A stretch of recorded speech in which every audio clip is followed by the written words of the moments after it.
कहते हैं कि जो भी अल्लाह के नाम पर मांगता है उसको दे दो। नियत यही हो कि अल्लाह के नाम पर दे रहे हैं। फकीर की शख्सियत या ज़ाहिरी हालत को देखकर उसको हकारत की नज़र से नहीं देखना चाहिए। ये बिल्कुल सच्चा वाक़या है।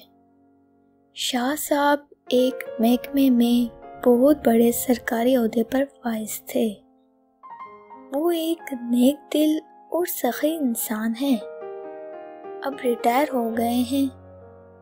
उनके आगे जो भी दस्ते सवाल दराज करता खाली हाथ ना जाता था।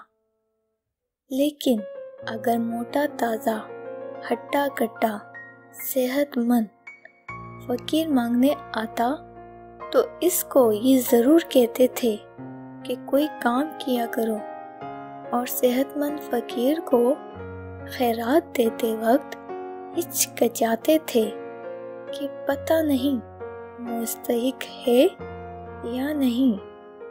और अक्सर दोस्त अहबाब इनको यही मशवरा देते थे कि आप अल्लाह के नाम पर खैरात दें और नियत भी यही रखें कि अल्लाह देख रहा है, और फकीर की ज़ाहिरी शख्सियत पर ना जाएं।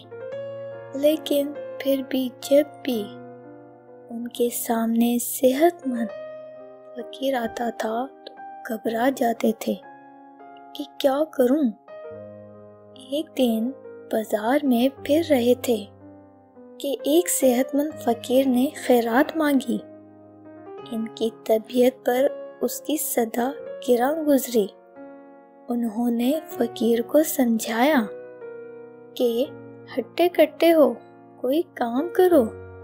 इस फकीर को लकवा हुआ था और सही तौर पर बात नहीं कर सकता था, और उन्होंने पहली दफा इस फकीर को कहा कि माफ करो और नौकरी करके रोजी कमाओ। इस बात पर फकीर को गुस्सा आ गया और फकीर भी जिद करने लगा और कहा कि वो 10 रुपए लेगा। आज से 20 साल पहले की बात है और इस वक्त 10 रुपए बड़ी रकम थी। शाह साहब भी अड़ गए और 10 रुपए देने से इनकार कर दिया। तज़्ब-ज़ब की हालत में घर रवाना हुए कि आज मैंने फकीर को कुछ नहीं दिया। जब घर पहुंचे तो उनकी बेटी रो रही थी। शीशा हाथ में पकड़ा हुआ था और कह रही थी कि उसका मुंह टेढ़ा हो गया है और लकवा हो गया है। शाह साहब ने नौकर दौड़ाए कि फकीर मिल जाए, मगर फकीर ना मिल सका। सच है कि किसी को हकारत की नज़र से नहीं देखना चाहिए।